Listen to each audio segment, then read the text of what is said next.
asalaamaaleykum suñu mbokki internet yi di la nuyu bu baax di leen ziar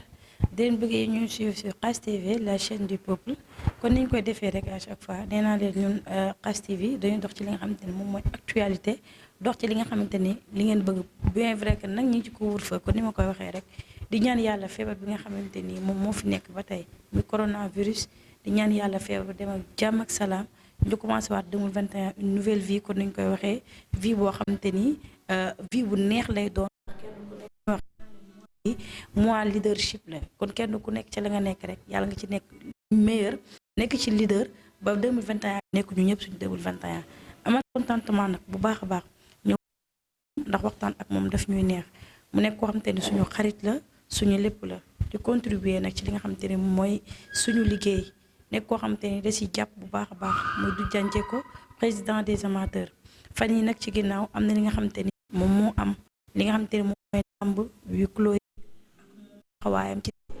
lépp dañ ci waxtaan dama koy bàyyi nag mu nuyoo ñu dugg ci li nga xamante ni moom mooy waxtaan bi du jaañ maa ngi leen maa ngi lay fay Fatima di nuyu ñi nga àndal ñëpp di la gërëm di la sant di la ñaanal di la wax meilleur vœu yàlla may la jàmm si at mu bees bi yàlla defal ñu ko defal ñu ñëpp képp koo àndal defal ko waa làmb ji ak sport bi yëpp jiiteel si président de la République jiiteel si aussi suñu ministre Matar Ba ak njiitu làmb yëpp ak mbër yeeg ñëpp yàlla defal leen ñu atu jàmm atum salaam ak Sénégal ak yëpp ñu ñaan Sénégal yàlla may ñu jàmm jële fi feebar bu bon bi yàlla delloo ko fu mu jóge woon delloo ko fépp foo xam ne nii si àdduna bi nga xam ne ñëpp a nekk si jàmm parce que loolu na loo xam ne lu metti la ñu ngi ñaan yàlla musal ñu si musal si réew yëpp si barke yonent bi sallallahu alayhi wasallam yàlla maa ngi ñaan ñi feebar nekk hôpital yàlla wéral leen ñi si prison yi aussi yàlla jénne leen ba delloo seeni mbokk yàlla may defal ñu jàmm ak salaam jërëjëf. nuyoo bi am na solo nuyoo bi am na solo du jaañ ñu dugg ci li nga xamante ne moom mooy waxtaan bi ndax gis nañ ni fan yii nii du jaañ sa mandat dafa jeex ndax ñëpp xam nañ ni président des amateurs nekk nga ko fi. après nga dem ba benn instant nekkatoo ko fi gars yi réclamé waat nga ñëwaat mën ngaa ñëwaat ci tey nga résumé ñu loolu noonu bi nga nekkee président des amateurs kañ nga nekkoon ak kañ la mandat bi jeex ñaat at la woon.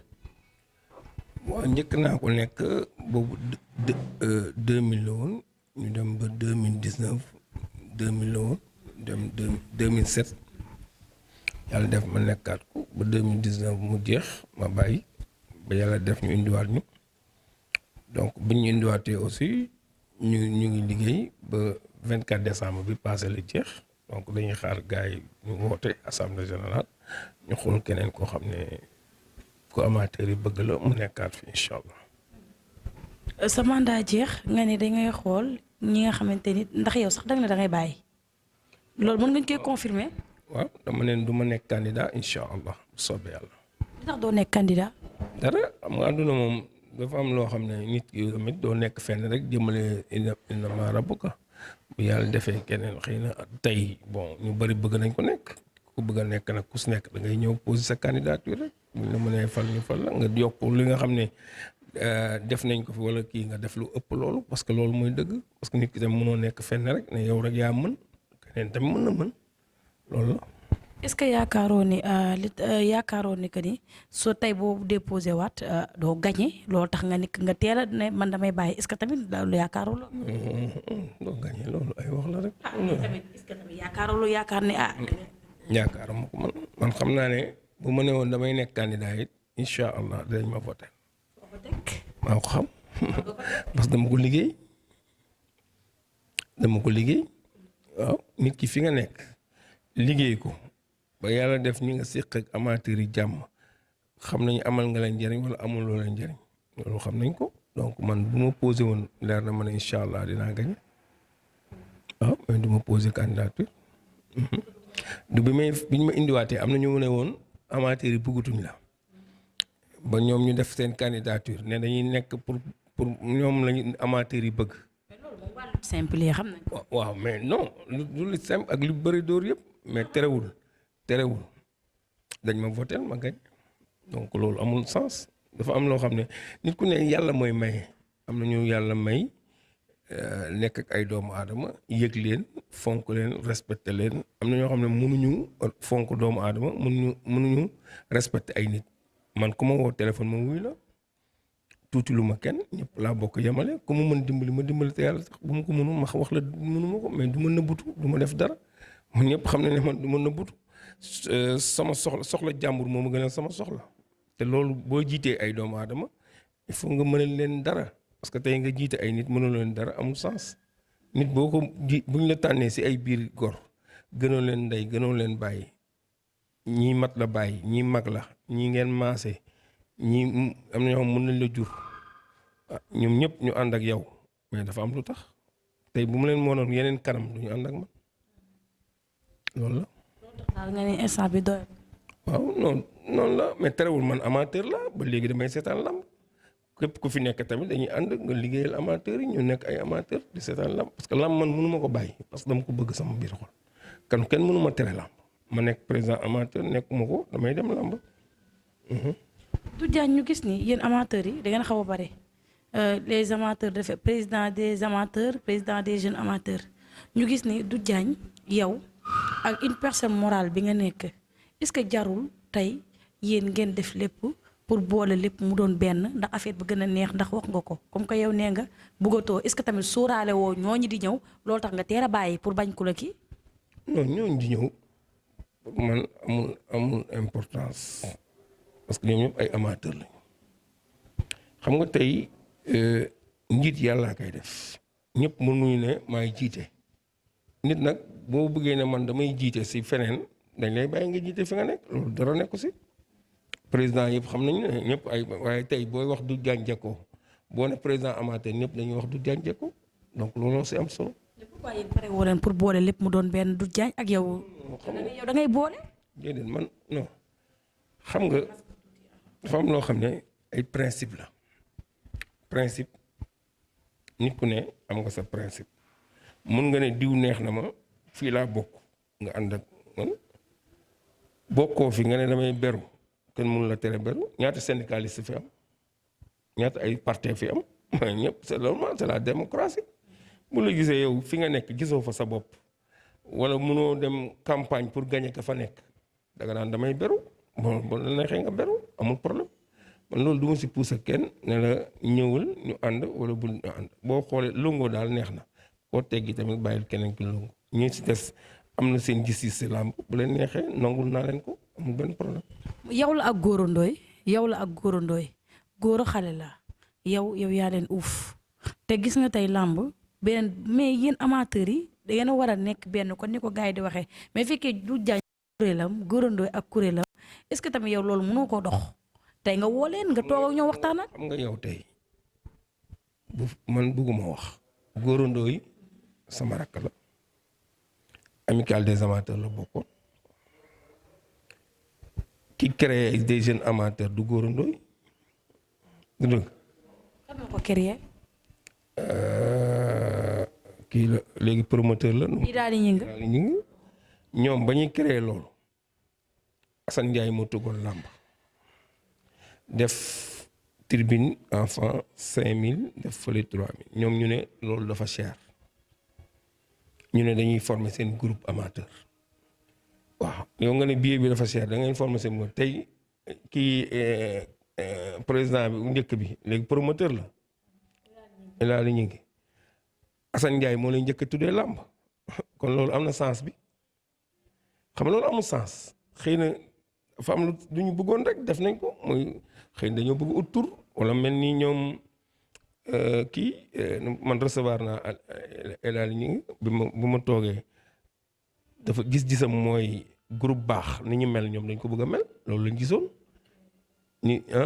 bon ni Massamba Dieye mel dañ ko bëgg a mel loolu mënoo si dara nga bàyyi leen ñu def ko loolu rek la mais yow booy kaas bii làmb si benn promoteur suba nga ànd ak promoteur ba mu tuddee la làmb kon amatul sens wala déet loolu xam nga amatul sens donc loolu la léegi ñoom lu ñu nekk nañ si nekk man ñun tam ñu nekk si lu ñu nekk man làmb du ma kaasal kenn billet parce que amateur yi promoteur bi ni muy def ba jënd billet ba jënd tëgg làmbam moo xam làmbal bu chéré da ngay comprendre làmb dafa cher tey ñoom ku si nekk Gora mu ngi ak atelier téeram am na loo xam boo ko faylee robbam bu ko neexul ñaw bi du encaisser xaalis bi da lay wax carrément lii mun ma ko si ñaw kon ku nekk da ngay ut sa intérêt promoteur dafa uti xaalis pour investir am na làmb yoo xam ne jar na ko te ko aussi làmb ji bu seeree ñoom ñooy nekk si rajo yi combat bi lañ bëgg combat bi kii et puis am na yoo xam ne rafetul yow àndoog nit ki bu ñuy woy nit ki sa yoon nekkul si moom nga maanu bu nit ki rombee maanul si moom àndoog moom amul problème nit ku nekk da nga yem fa nga war a yem rek ànd ak ka nga war a àndal man amoo problème yooyu waaw man xam naa sama bopp toppatoo ma li si des góor a xam na ma bu baax du ma nekk nag si ay yii di wax góor a xam na ma bu baax moom xam na am na ay moom xam na ma bu baax ñi si des xëy na xamuñu mais moom yàgg na xam na ma bu baax. am nga yaakaar ne jour affaire bi dina booloo nekk benn. mais man loolu lijjantiwu ma ko ay ku nekk benn ak nekkul benn yoon loolu toppatoo ma ko vraiment xëy na ki fi nekk mën na dem ànd ak ñoom je ne sais pas mais man toppatoo ma loolu franchement pas. mais comme que nee nga bëggatoo xam naa ne sax doyaloo mais xam naa dangaa bëgg a teg gars yi xel rek que ni wan leen ni affaire bi jeex na ñu falaat la parce que ñun xam nañ yow système yow da nga bëri système macha allah parce que yow ñëpp say waay lañ mais est ce que tamit yaa ngi xalaat koo xamante ni tey am na ko am confiance koo xamante ni mën naa remplacer du jànjee ko. amuma si kenn confiance parce que kenn ñëwagul si man ne ma bëgg na xëy na ëllëg nekk président amateur gisuguma kenn. waaw kon nag mënu ma wax kii mënu ma wax kaa parce que man affaire jiit wala dara du ma si imposer nit yow yaay xool bu la doyee nga mën ko def ñu xool mais man du ma imposer nit léegi nii vraiment du ma jël kenn ne la kaay ñu jàppale diw mu nekk président amateur franchement du ma ko defati. waaw parce que defoon nga ko ci Cheikh Sarr. waaw parce que defoon naa ko Cheikh Sarr mais loolu yëpp Cheikh Sarr amateur bu mag la mérité na ko. mais man loolu dootuma ko defati. te bu ñu la waxaatee kaay yow lañ bëgg nga toog. non man moom incha allah bu soobee yàlla ak yonent bi sallallahu alayhi wa sallam boo ma déggatee nga ne ma yow yaay président amateur def ma baar. nga def ma baar. mais tamit jëw bi la gars yi di jëwee nee nañ que ni wax dëgg yàlla du jaañ li tax nga bëgg a bàyyi affaire amateur bi mooy que ni da nga jege nag léegi yaa ngi ci biir CNG conseiller nga. da nga jege ki nga xamante ni moom mooy ministre bi léegi nag du jaañ tey bu mënee nekk amateur war a mën a nekk ci kii CNG bi loolu mënul nekk il faut que tamit nga def benn bàyyi benn jàpp benn nga bàyyi amateur bi ñëw joindre li nga xamante ne moom mooy équipe CNG bi. xam nga tey équipe CNG bu ñu ma fa defee conseil tamit ba léegi amateur làmb la je défends l'intérêt de la lutte intérêt amateur rek lay défendre làmb rek lay défendre man utuma intérêt personnel man. utuma intérêt personnel mosuma wax nit wax ko dara pour sama intérêt bopp man defuma ko man intérêt làmb rek laay def ku xam du jaañ man waxu làmb laay wax waxuma waxu intérêt personnel du ma fay nit pour mu tudd ma du ma fay nit mu interview ma yow tey yaa ma woo pour soxla ma interview ma mosuma la woo ne la kañ def émission donc utuma tur utuma dem si nit naan ko tudd ma rajo wala tudd ma fii wala tudd ma naa déedéet. li ma war a def daal mooy ne la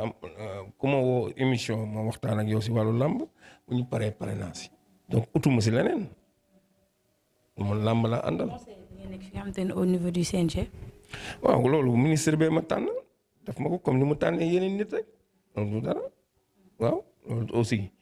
bu ñu laajee xalaat ñu wax ko bu ñu gisee suñu xalaat ñu woo ministre wax ko wala ñu woo président CNG wax ko loolu amul benn problème. parce que dañaa gisoon ngay crash mais léegi moom. gisoon nañ commencement ba Bira Sène yéen. parce que li tax ñu waxoon Bira Sène loolu leer na loolu wax nañ ko waxati ko Bira Sène nitu Alioune Sarr la dañ ne woon 6 mooy 9 mais bi ñu xoolee tey ñi ñu tànn CNG yëpp xam nañ ne léegi 6 mënul nekk 9 parce que Alioune Sarr moo tànn ñi mu àndaloon kii nag ministre bi moo tànn ñi muy àndal kon bokkul te it gis nañ ne Bira Sène yoon bi mu jaar. bokkul ak yoon ki fi nekkoon moom mu ngi waxtaan ak nit ñi ubbeeku na ubbi na portable mu ngi wax ak nit ñi neex na jot neex na lépp ku ko kii mu ngi donc gis nañ ne am na ay changement parce que wax boobu moo gën moo waral changement bi yëpp am parce que il faut nga wax loolu nit ñi dégg ko moom it mu xam ne Alioune Sarr pare na jóg nekkatu fi moom moo fi ne moom mu wan ne moom mooy Bira Sène woon jikkoom woon comportement am woon oyofam woon bëgg làmb pour liggéey loolu moo am solo. est-ce que tamit li nga nekkee conseil ministre suñu Pape Matar Ba ñu koy nuyu au passage tey du am benn lacune ndax gis nañu rek doon défendre carrément sport surtout les amateurs mais tey boo féetewoo fee ni nga daan def pour défendre kii est-ce que réellement di ko mën a défendre gars yi. non loolu déggoo lu ma la wax xanaa yow man làmb lay défendre man défendre lu ma demb défendre ma làmb ñun làmb lañ bëgg làmb la ñuy défendre bu ñu gisee loo xam ne baaxul si làmb dinañ ko wax ministre bi wax ko président CNG bu dee saafarawu na saafara bu ñu waree wax rajo wax ko bu ñu waree wax télé wax ko loolu amul benn problème. beneen bi mooy gis nañ ni ñi nga xamante ni am na ay promoteurs yu bokk ci bureau bi am na ay managers yu ci bokk ainsi de suite bari na ñu suñ papa Ngañ Diagne borom ITV ñu koy nuyu au passage mu ne nit mënu yor ñaari fonction mënoo nekk manager nekk conseiller soit ñaari yow da nga ciy def benn wala mënoo nekk promoteur nekk conseiller extra loolu noonu noo ko gisee. loolu yëpp ça dépend si comportement nit ki xam nga nit doomu aadama mu ngi des si sa comportement yow ni nga war a dundee mais terewul tey boo xoolee président de la république am na ay médecins yu nekk conseiller am na ñeneen ay syndicalistes yu nekk conseiller am na ñeneen ñu nekk conseiller parce que tey boo nekkee conseiller kooku lii sa njaboot di am problème da nga koy wax si bureau bi jéem ko saafara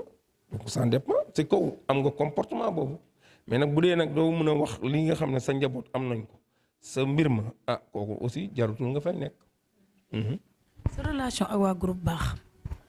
groupe baax dama gis ne dañoo bëgg làmb gis ne dañuy liggéey làmb utuñu tur utuñu presse utuñu dara dañuy liggéey làmb te ñoom sax waroon nañ dugg CNG parce que am nañ liggéey bu am solo bu ñu doon fi liggéey tey dugaluñu leen CNG mais ñoom kenn ëpp leen liggéey si làmb parce que ñoom ñooy dajalee fans club yi guddeeg bëccëg ñu ngi def ay réunion ñu ngi dem di seeti fans club ñu ngi waxtaan ñu ngi def liggéey bu am solo ñoom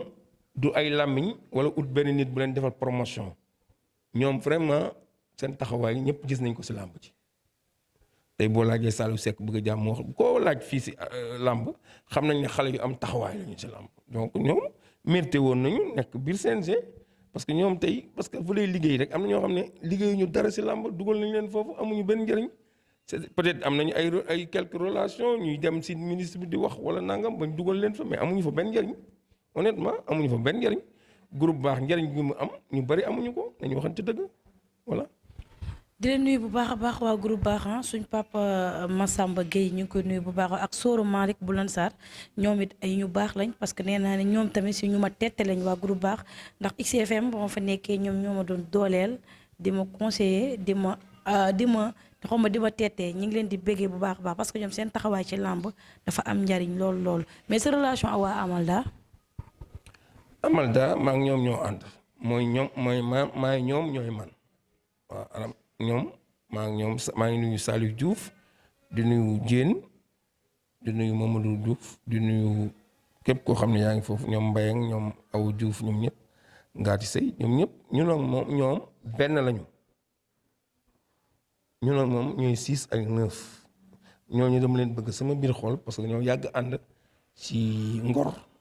ak fulla ak fayda vraiment ñuy ay nit yu baax ñuy ay nit yu gore yu jar a àndal xaalis mun leen jënd munoo leen wax loolu bon mun leen def loolu ñaaw yaa ngi dégg te ba léegi ñu ngi ànd te yàlla donc nag ñooñu vraiment dama leen di leen sant parce que ay dañoo ànd nawlante te ay nit boo leen àndee da ngeen di nawlante te ñoom vraiment maa ngi leen di gërëm di leen sant waaw ñooñu moom zéro faute. moom koo xam te ne yéen ñaar moom da ngeen daan kiiwante rek yéen ñaar foo ko fekk moom da nga ko daan kii bu da daan déposé sax nga koy bàcc yi di métti loolu suñ père ñu koy nuyu au passage dama xaw a fàtte tur bi moom tamit léegi conseiller la ci li nga xam mooy CNG yéen ñaar léegi ay gaayen ngeen. kooku la. dama fàtte tur bi mooy suñ père boobu yéen ñaar yéen a doon kii CNG yéen ñaar yéen a doon kii président des amateurs. man fan yi gis nañ leen yéen ñaar. déedéet kooku la. conseiller la. nu mu tudd. dina ñëw conseiller la. xaw ma ko de man xaw ma ki ngay wax. daan concurrence. man concurrence ma kenn man mosuma concurrence ak kenn concurrence yàlla tere kan laa concurrence am. président des amateurs. mësuma concurrence ak kenn man damay dem élection gagné waaw ku gagné élection lu koy concurrence am élection boo gagné koy concurrence am tey Macky Sall kan lay concurrence am ku dem élection ñu gagné la kay gagné nañ la mais ki gagné na loolu amul problème moo tax mooy li ma la wax léegi fii dëkk bi léegi Sénégal li fi xew boo see syndicalistes yi bari yëpp bari da ngay dem élection ñu gagné la nga ne damay former parti wala damay former beneen association donc moo tax yooyu bari fi mais fekkee yow dañ la gagné da ngay toog si biir nekk membre bu waa ji liggéeyul nga critiqué ko lu waa ji def nga critiqué ko élection bu jotee nga dem élection boo gagné nga xam ne yaa ngi gagné mais bu dee yow tey ku mu mel ni yow rek nga nekk si benn tey fi ngay liggéeyee ñu critiqué la ñaari yoon ñetti yoon nga gedd daan ne damay dem feneen wala damay ubbi benn site wala nag bu baax site yi day bari donc nit da ngay gëm sa bopp rek toog ànd ak nit si ngor gagné nañ la nga critiqué nekk opposition xeex boo liggéey élection bu amee boo gagné ñu xam ne yaa war a gagné mais jarul ngay dem parallèle yooyu man xaw ma ko man aw ma benn concurrence man làmb moom wax dëgg yàlla aw ma si concurrence waaw. beneen mooy ñu gis ni mbër yi ci Boy Niang lañ koy njëkk a commencé mu def fi benn point de presse woo ñëpp mais du jànjee ko ak sa place fi nga toll gis ñu sa présence les lutteurs en activité Gris Bordeaux ñu koy nuyu au passage mu def fi benn point de presse mooy bu ngand mbër yëpp Cheikh Atia gisuñu sa présence lan moo waral loolu ndax yow da ngay xeexal mbër yi de défendre lamb mais gisuñu la benn yoon ci événement yooyu noonu. léegi Boy Niang maa ngi koy gërëm di ko sant xale bu yaru la woo na ma téléphone ba ma naroon dem yàlla dogal sama benn xarit Joni maa ngi koy nuyu mu ngi Paris doomam génn àdduna mu wax ma ko te sama xarit la maa ngi koy ñaanal yàlla may ko beneen doom bu ko gudd fan ak wér xale bi yàlla na ko yàlla xaar àjjana donc mu gaañu hôpital Fann mënuma dem foofu loolu tax dew ma te wax naa ko audio bi ñu ma yónnee yëgal ma dëj bi yónnee naa ko moom it mu reconnaître ko gërëm ma sant ma Gris Bordeaux woowu ma kenn woowu ma man luñ ma woowul lan laa fi wut wala man damay wër rek pour ut image pour nit def dara rek ma dem taxaw fa déedéet man lu nit di def même bu ñu bokkee ndey ak baay ngay ngénte yëgaloo ma du ma ñëw sa ngénte man ku ma yëgalul dara du ma fa dem man du ma buuxante benn bureau bu mu amul audience du ma fa dem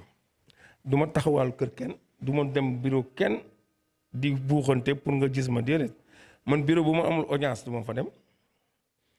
ku ma soxla naa la woo téléphone boo jëlulee ñetti yoon rappelé woo ma dootuma la woo man aw ma du ma xëccoo dara man maa ngi sant yàlla nga may suturaal amul fenn nag foo xam ne dama fay dem pour forcer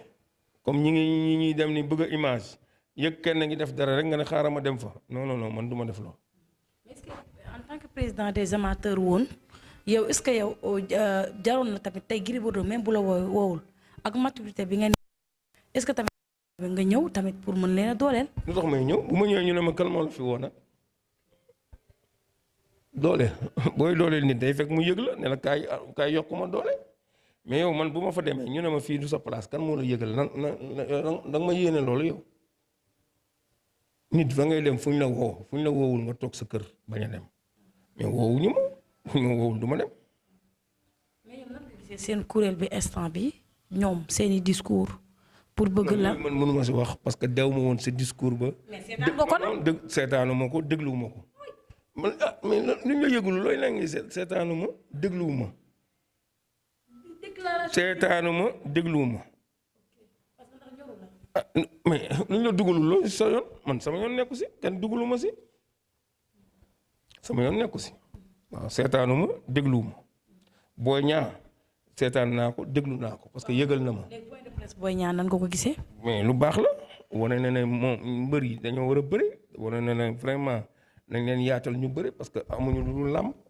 vraiment idée bu rafet la waaw. maa ngi koy félicité. nan nga gisee ni làmb ñu gis ni yëpp mi ngi doon dox avant couvre-feu bi ñu bàyyi lépp ba ci football bi làmb tijjiwul tout le temps ay wax yu sew moo ci am mbër yi kon nit ñuy wax rek yor seen njaboot yaakaar ci làmb ñi nga xam te ne dañoo yoroon avance ba tey mënuñoo bëri mais loolu en tant que président amateur ba nga koy fekkee nan la loolu lan nga ci mën a wax. loolu metti na si promoteurs yi metti na si mbër yi metti na si ñëpp xam nga làmb du mbër rek du promoteur rek am na ñoo xam ne dañuy jaay gerte caaf yow mi si ngay liggéey làmb tax ñu embauché la keneen noonu donc metti na si ñëpp mais nag kenn mënu si dara feebar bi yàllaa ko indi te feebar dañ leen dafa bañ mbooloo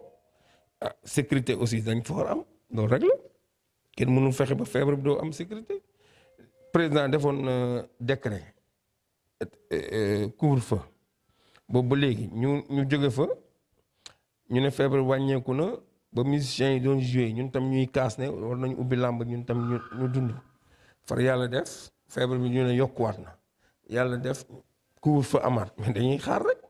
loolu mooy mu kenn mënu si dara ba Matar Ba def na lu mu war a def wootee na promoteur yi nga xam ne ñooy tëgg làmb ñooy investir pour ñu waxtaan xool ñoom nan la ñu mën a tëggee làmb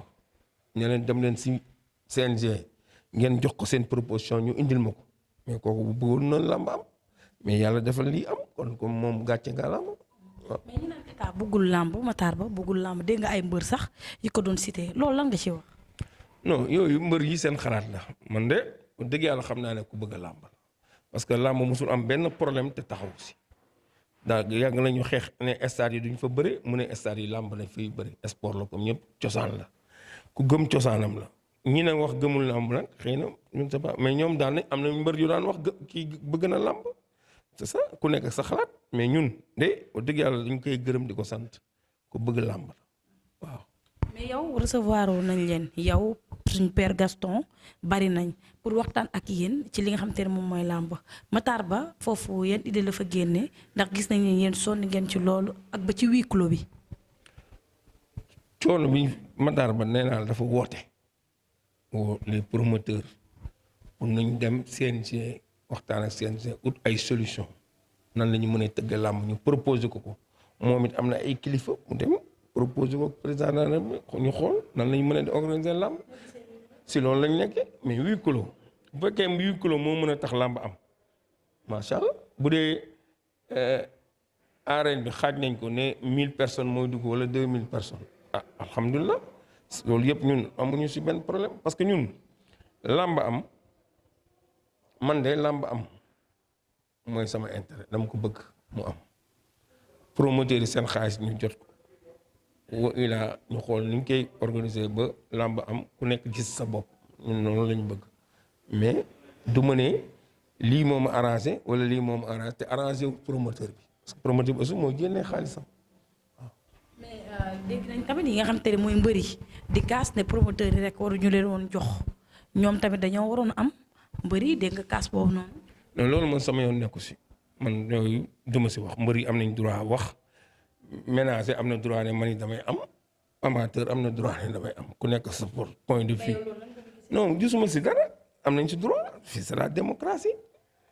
ku nekk sañ nga taxaw ne man dama war a am lii kii ne am dama war a am lii loolu mënuma si dara état moo yor alalam di ko joxe nag moom mooy xool ki muy jox ak comme dul jox man loolu duma si wax. am làmb yi taxaw di ñaan yàlla corona bi jeex rek muy combat yu mag gis nañ ko ñu bari sax commencé ñoo dal ñi nga xam te ñoom ñooy mbër VIP yi ne dañoo xaw a bousculer làmb ci kaw rek ñooy bëre ci suuf duñu bëre làmb bougé wul ña fa nekkoon ba tey révélation sax amatul parce que ñi fi nekkoon ba tey ñoom ñoo fi nekk. non révélation am na dafa fekk promoteur bi yor xaalisam mooy xool ki ka neex pour mu gis ci boppam mais yeneen promoteurs yi ñu ngi tëgg am na yeneen xale yoo xam ñu ngi leen di tëgg ñu ngi waxaale ñu ngi tëgg c'est que période bii ku ne la mbër damay jox mbër avance ah yaa ngi ci problème. parce que fu mu toll boo joxee mbër xaalis xëy na xamagoo feebar bi kañ la fiy jóge dégg naa sax am na mbër yoo xam ne jox nañ leen tuuti ñuy xaar mais ku fi jox mbër xaalis ah yaa nga sa problème parce que tey làmb ji taxaw na taxawaay boo xam ne feebar bi kenn xamul kañ la fiy jóge waaw. mais en tant que amateur tey bu ñu la doon wax nga jox ñu meilleure révélation année 2020 bi yaa ngi suivre mbër yi ndaw yi. non maa ngi suivre mbër yi xam nga tey. mënu ma ne leen mbër mii c'est loolu yéen a ko mën a wax yéen rapporteurs yi yéen journalistes yi mais man mënu ma la ne tey révélation bii xew bee xew ñeneen ñi mën nañ si gis neneen mais ni man dem si am mbër wala aw ma si mbër mais pour man mbër yëpp mën nañ bëre kii bëre deuxième combat kii bëre ñu mbër yëpp mën nañ bëre làmb daal vraiment xale yi dañ leen di encourager mbër yi ñu gën a entraîner fas jom xam ne ku nekk sa sens mu ngi si làmb waaw na nga entraîné nelaw déglu say conseil entraîneur déglu say conseil waajur xam ne ëllëg mun nga dégg champion man loolu laa leen di conseil. Balla Gaye Bombardier combat bu noo ko gisee. donc combat revanche la bu ñëpp doon xaar tey am na supporteru Balla Gaye yoo xam ne tey Balla Gaye bu daanul Bombardier du ñu am jàmm am na supporteru Bombardier yoo xam ne buñ daanul Balla Gaye ñaar yoon du ñu am jàmm kon nag combat bu neex la ñu siy félicité Gaston ñu ko tëgg. Ama Modou aussi combat bu neex la ñu siy félicité ñoom Raay parce que combat vraiment combat jànq la li ñuy wax combat jànq la donc musul am combat bu neex la te ñaari mbëri kat lañu xeexkat lañu lépp mun na fa am donc di félicité tamit Pape Abdou Fall combat bu mu tëgg Siteu ak Papa Sow kooku dem combat bu neex la combat la moo xam ne macha allah donc Dieye production tëgg na combat Gris 2 ak kii moom it Abdou Diouf combat bu neex la Gris 2 Abdou Diouf daanoon na Gris Bordeaux Gris 2 day ñëw pour jël revanche kee tamit wax na ko naa daan mag ak rak léegi nag dañuy xaar nan lay demee mag ak rak daan leen dina compliqué waaw. mais noo gisee waa Fass ak ki nga xamante ni écurie Fass ak écurie Ndakaaru bëgg fusionné wu pour nekk benn écurie ñu gis ni am nañu ci d'accord am nañu ci d'accord mais en tant que amateur loolu nan nga ko gisee loolu day yaatal làmb wala day nëbb. xam nga tey bu ñu écurie Ndakaaru mooy Fass Kati Diop ñëpp xam nañ ne Fass la nekkoon nekk na Fass ñaari yoon jóge génn Fass duggaat Fass génnaat Fass ñoom ñu formé ak ñoom Mbaye Cissé ak ñoom Pape Mayel Diop ak sama papa bi génn àdduna Njaga Samb yàlla na ko yàlla yërëm maa ngi koy jaale réew mi ñooñu ñoo formé woon écurie Ndakaaru écurie Ndakaaru nag ak Fass benn lañ daanaka gis nga Yékini ba mu bëree Tapha Guèye machine yi lañ def donc kat yi ñëpp xam nañ ne macha allah làmb mënoo ko wax sans Kati Diop mënoo wax làmb sans Mbaye Guèye donc tey ñoom bu ñu àndee lu rafet la même am na beneen Fass bu am Fass benn même ñooñu bu ñu si duggee tamit lu baax la parce que écurie yu bëri yi amul benn sens mbëri du ñu bëri xoolal Pikine ñaata écurie moo fa ne te du ñu bëri seen biir looloo tàddeel làmb ji loolu tax làmb ji benn groupe rek mooy bëri amul adversaire ñoom ñëpp tey bu ñu doon mën nañ bokk benn quartier di bëri ay ñaari nit mën ngañ bokk papa xoolal football kay day football fekk ay seex bu ñu bokk équipe mais teroo dañuy football dañuy daje dóorante dal kii bu nekkee latéral ki nekk ailier bu song bu ko seex bi song bu ko mënee dóor daal da ngay dóor daal mais loolu mooy sport day boole bokk ndey bokk baay ñoom ñëpp bu mënuñu def nekk kuy def fii écrit kii def fii écrit suba dañuy xañ seen bopp xaalis te amul sens donc lii ñu bëgg a def fusionné boobu vraiment lu arrangé làmb la luy doxal làmb la. mais nan nga gisee instant bi làmb gis nañ mbër yu mag yi mooy ñi nga xam te ne moom mooy ancien gloire yi mën nañu wax ne ci wër bëreetul te ñu bëri dañoo manque de moyen daf leen a xaw a jàpp ñu ne làmb amul suivi mais loolu tey boo doon wax benn solution bonne solution ngay wax. xam nga dinaa la xamal benn affaire nit ku ne yaay gérer sa àdduna ancien gloire yi maa ngi leen di ñaanal jàmm ak wér-gu-yaram am na ñoo xam ne biñ naan bëre xëy na xaalis ak siwul fii ak si 7 millions ak si 8 millions ak si 50 millions mais mos nañ si am na ñoo xam ne amoon nañu ay 5 millions yaa ngi dégg am na ñoo xam amoon nañu 3 millions si boobu jamono nit ku nekk nag yaa war a gérer sa bopp sa àdduna nit ku nekk yaay xool ne damay am retraite am naa xaalis nan lay def bu amul nag ñu xam ne amuñu mais tey ku nekk yaa war a gérer sa bopp si àdduna dañ leen ñaa làmb defu leen dara de làmb defu leen dara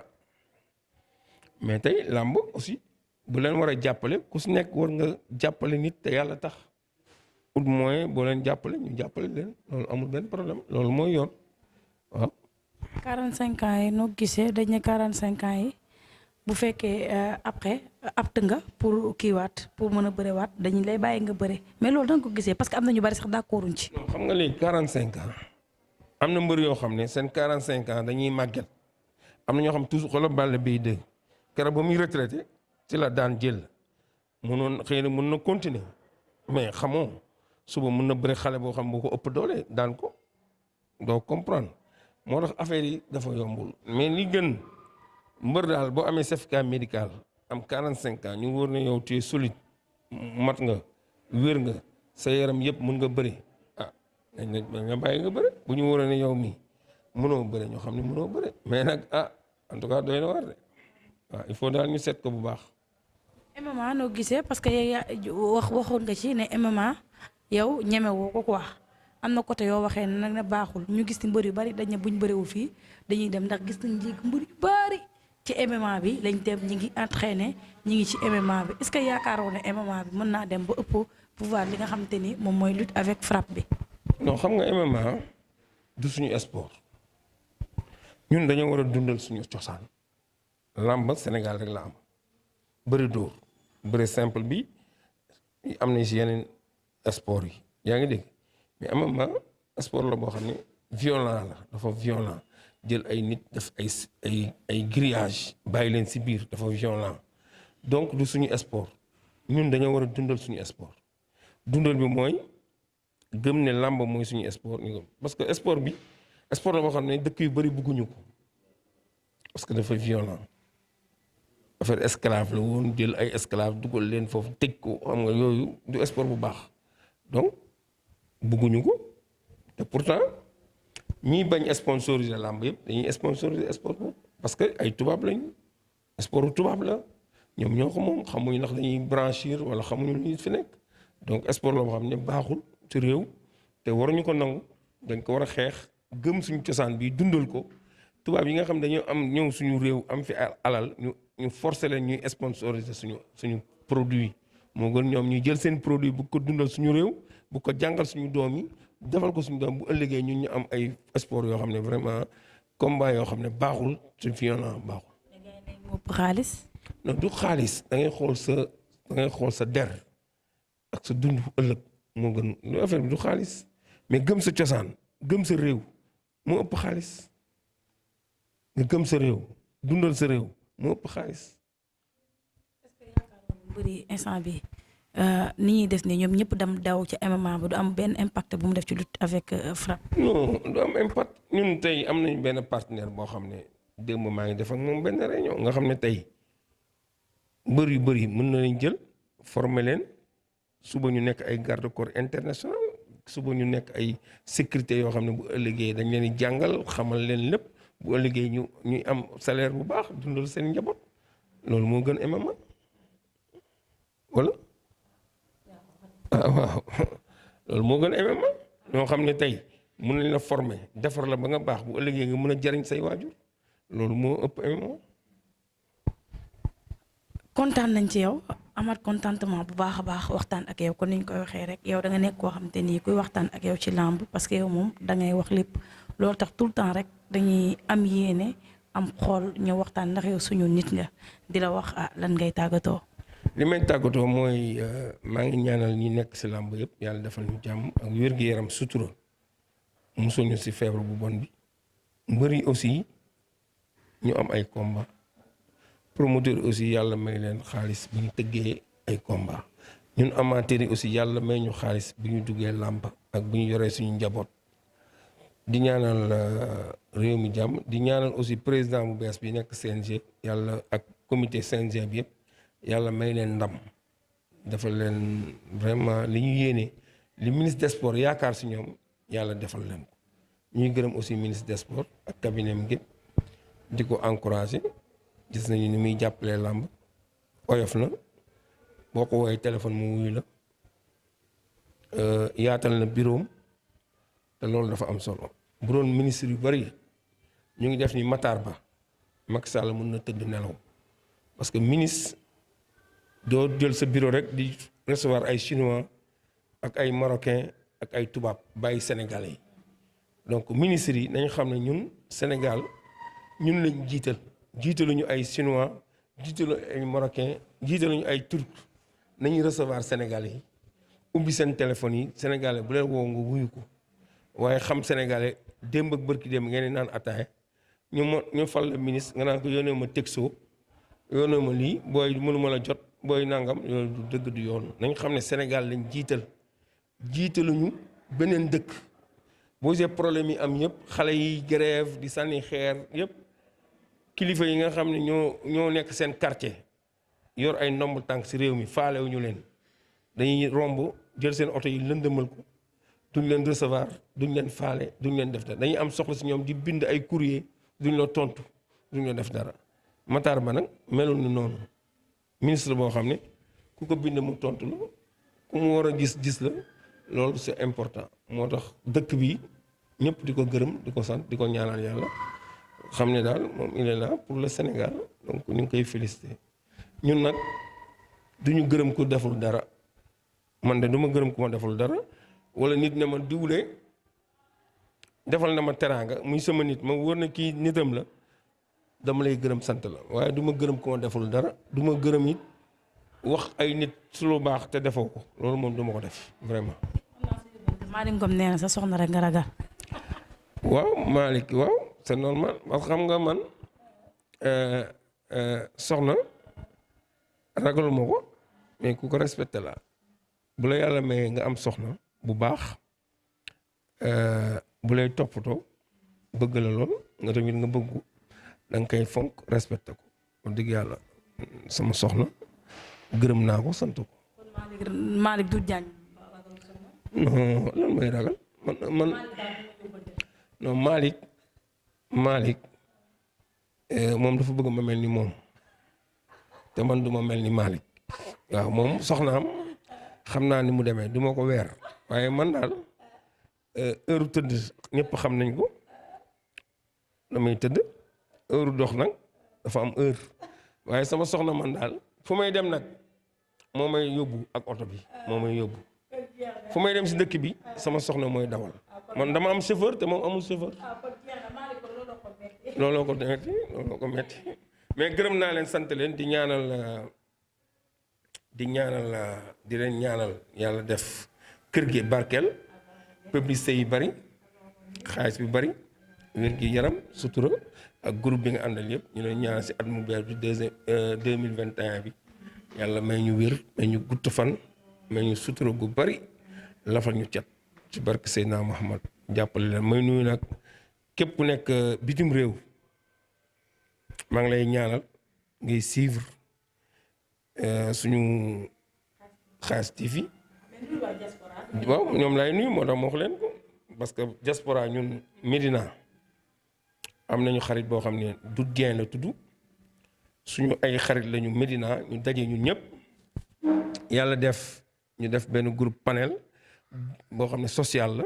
ñun ñëpp maa ngi nuyu du Dieng mi président bi ak Bouba Diagne mi nga xam mooy coordonnateur bi ñoom ñëpp bitim réew lañ nekk muy ànd defal Médina des jeunes ñun ñëpp ay xarit lañu woon am ñu nekk États-Unis Espagne Maroc fépp rek ci àdduna bi